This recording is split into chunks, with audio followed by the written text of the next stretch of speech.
오늘도 두 분의 전문가와 함께 사건 사고 소식 짚어보겠습니다. 네, 이용혁 건국대 경찰학과 교수 김광삼 변호사와 함께합니다. 안녕하십니까? 네, 안녕하세요. 자, 먼저 안타까운 소식부터 좀 짚어보도록 하죠. 주말 사이에 벌어진 화재 소식이었는데 강릉에서 소방관 2명이 화재 진압 중에 매몰돼서 순직한 사고가 발생을 했습니다. 자, 화재는 토요일 밤에 발생을 했고 잔불 정지하다가 소방관 2명이 목숨을 잃은 거죠. 네, 그렇습니다. 한 9시 반 정도에 그 1차 그 화재 그 진압을 했죠. 네, 예. 그래서 그것을 이제 그 마치고 소방서에 그 복귀를 그 했습니다. 근데 새벽 그 4시경에 소위 말해서 그 잔불이 아직 그 완전하게 소진이 안 된 것으로 판단해서 예. 다시 그 출동을 합니다. 그래서 이 정자 안에 그 들어가서 잔불 그 작업을 하던 중에 전혀 그 예상치 못하게 예. 지붕이 갑자기 그 무너지는 그 사고가 그 발생을 했던 것입니다.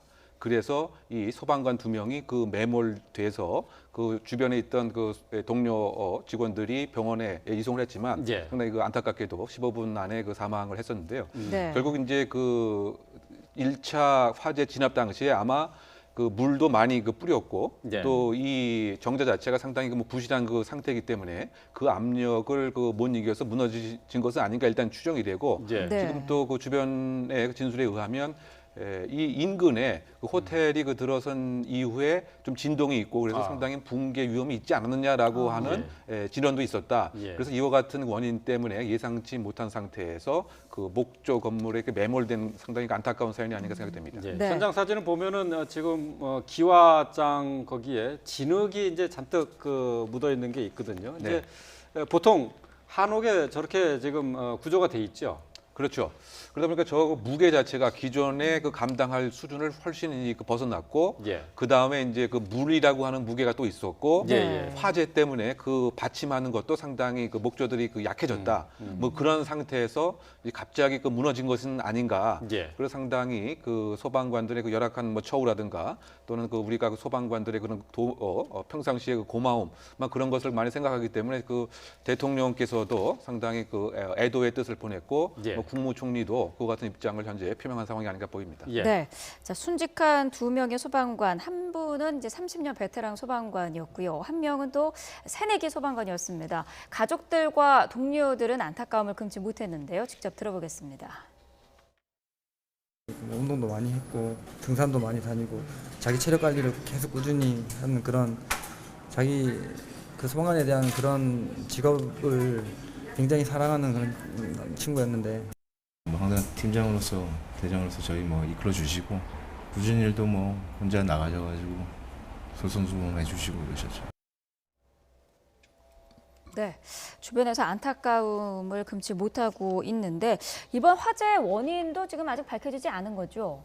네, 화재 원인 자체가 일반적으로 누전 화재 상당히 많은데 네. 그 안에 이제 전기 시설이 없었다고 그래요. 예. 그런데 1956년에 만들어진 정자인데 네. 누전 시설이 없었기 때문에 그러면 어떻게 불이 났을까? 그리고 가림막이 굉장히 높게 쳐져 있다고 그럽니다. 예. 그래서 외부인이 들어갈 수가 없는데 단지 들어갈 수 있는 통로는 그 아까 말씀하신 것처럼 주위에 가까운데 호텔을 짓고 있었거든요. 예. 그러면 네. 결국 호텔 공사장을 통해서밖에 그 정자에 들어갈 수 없다는 거예요. 들어갈 수밖에 없다는 거예요. 그러면 그걸 통해서 누가 들어가서 실화를 한 것인지 이제 그 부분은 좀 원인이 굉장히 어렵습니다. 그래서 아마 이제 경찰에서는 국과수하고 같이 가서 이제 화재 감식을 하겠다고 하니까 네. 감식 결과에 따라서 이제 어떤 결과가 나올지 한번 지켜봐야 할 것 같습니다. 네.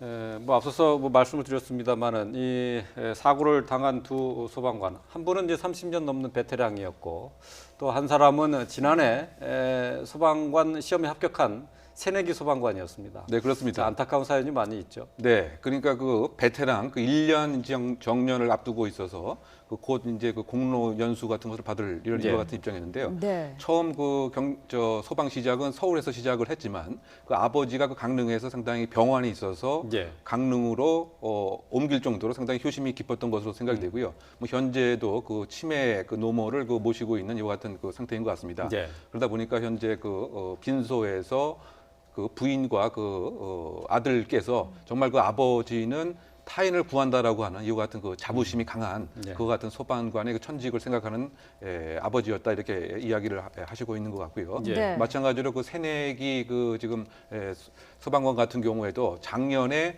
소방직에 그 합격을 해서 예. 정말 그 너무 들떠서 방을 뛰어다닐 정도로 좋아했다라고 아버지께서 그 이야기를 하고 계십니다. 예. 그리고 평상시에도 그 친구들의 그 항상 도움이 되거나 또는 그 퇴근 후에도 집안일을 그 도맡아서 하고 있었다.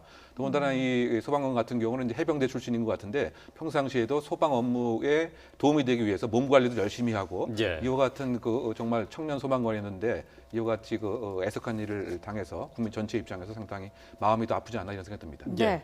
사고 당시에 이제 2명이 정자 안으로 들어가서 잔불 정리를 하던 그런 상황이었는데 붕괴를 예상을 하기가 힘든 상황이었나 보죠. 어떻습니까? 일단 뭐 매뉴얼에 따라서 했다고 그래요. 그러니까 네. 목조 네. 문화재가 이제 화재가 났을 경우는 거기에 이제 대응 절차에 대한 매뉴얼이 있고요. 네. 그다음에 붕괴 위험이 있을 때는 어떤 표준 작전 절차라는 게 있다고 그럽니다. 예, 그래서 예. 그 절차에 따라서 했는데 아까 말씀하신 것처럼 이게 목조에다가 위에 지붕이 기와인데 기와 네. 안에 이제 진흙이 있어요. 예. 그러면 사실은 이제 잔불이 난 거잖아요. 그러니까 그 예. 전날 그 화재 진압을 하는데 물이 굉장히 지붕이 많이 뿌려져 있었던 모양입니다. 그래서 그 지붕이 굉장히 무거워진 상태로 무너졌고, 그다음에 그때가 이제 야간이었거든요. 네. 야간이었고 그러다 보니까 이제 그걸 예상하기가 굉장히 힘들었다고 합니다. 네. 갑자기 무너졌기 때문에 이제 이런 붕괴 사고가 난 것이라고 봐요. 그런데 네. 사실 그 소방관 같은 경우에 있어서는 이제 가장 한 10년 동안 한 51명 정도가 사망을 했는데 예. 사망 원인이 제일 이제 큰 것이 대개 이제 화재 진압 도중에 위험에 노출이 돼서 안전에 노출이 된 거죠. 그래서 이제 사망한 경우가 가장 많고요. 두 번째는 이제 구조 재난 작업을 하다가 사망한 경우가 많습니다. 특히 네. 뭐 불이 났을 때도 뭐 진압 과정 아니면 거기서 구조하는 과정 또는 어떤 물이 불어났을 때의 구조 과정 이제 그런 경우에 있어서 또 사망하는 경우가 굉장히 많아요. 그러니까 두 개가 굉장히 많은데 이제 그에 관한 원인을 반드시 분석을 하고 대책을 예. 세워야 하는 게 굉장히 중요하다고 봅니다. 예. 뭐 김 변호사께서 말씀하셨지만은 뭐 통계를 보면은 임무 중에 순직한 소방관이 지난 2008년 이후 9년 동안 49명에 이른다고 해요. 뭐 지금 현재 뭐 소방관 수가 법정에 정해져 있는 소방관 수보다는 지금 적기 때문에 그만큼 업무 강도가 세다고밖에 얘기할 수가 없겠죠. 뭐 그렇게 봐야 될 것 같습니다. 그러다 보니까 오늘 뭐 총리께서도 뭐 이야기를 하신 것이 그 인력을 대폭 확충을 해야 되겠다. 그래서 그 업무 강도를 좀 낮출 필요가 있지 않는가. 네. 더군다나 이와 같은 입장이 이 사망 건수뿐만이 아니고 자살 건수도 상당히 높습니다. 네. 47건 이상이 되고 심리적인 그 외상 같은 경우도 일반인에 비해서 무려 10배 이상 높다. 그러니까 우울증 증세라든가 예. 소위 그 외상 후 스트레스성 장애도 일반인에 비해서 훨씬 높다는 거죠. 예. 그만큼 이제 그 끔찍한 사고 현장을 많이 목격하고 평균적으로 1년에 한 8, 9회는 최소한 목격을 하기 때문에 네. 심적으로 상당 부분 또 보조와 보유와 소위 이 심적인 서비스도 함께 있어야 된다. 그래서 지금 국무총리뿐만이 아니고 행자부 장관께서도 적어도 그 소방관에 있어서의 그 처우와 인력을 대폭 개선해야 되겠다 이렇게 이야기를 한 것 같습니다. 결국 우리가 안전의 가장 일선에서 마지막 보루인 소방관에 대한 격려와 투자와 지원은 그 어떤 것보다도 우선돼야 되지 않는가 이런 생각 많이 듭니다. 예. 네. 그 소방관 같은 경우에는요 가장 위험에 처해 있는데도 그 애우하고 처우가 굉장히 열악해요. 그리고 지금 우리나라 소방관이 제일 또 힘든 게 이제 119와 관련된 업무 아닙니까? 그래서 조금만 일이 있어도 사람들이 다 119에 전화를 하거든요. 그러다 예, 보니까 그렇죠. 업무가 좀 폭주가 되고 예. 근데 거기에 비해서 사실 본인들이 받는 대가, 이제 봉급 그런 것들은 굉장히 열악하다고 볼 수 있고 근데 제일 중요한 것은 안전 장비와 또 안전을 어떻게 할 것인가 하는데 사실 안전 장비도 뭐 그전에 언론을 통해서 방송이 됐다시피 굉장히 열악하고 본인들 돈 가지고 안전 장비를 구입하는 예. 그런 경우도 예. 있지 않았습니까? 그리고 사실 처우에 관한 문제에 있어서도 지금 어떠한 뭐 특히 119와 관련된 그런 부분을 수행을 할 때 폭력당하는 사례가 굉장히 많아요. 그러면 결국 소방관에 대해서도 그런 부분에 있어서 특별사법경찰관리의 어떤 권한을 부여해서 수사를 자체적으로 할 수 있는 어떤 권한을 좀 심도 있게 주자. 이제 그런 법안도 발의돼야 한다 그런 목소리가 굉장히 많거든요. 그래서 네.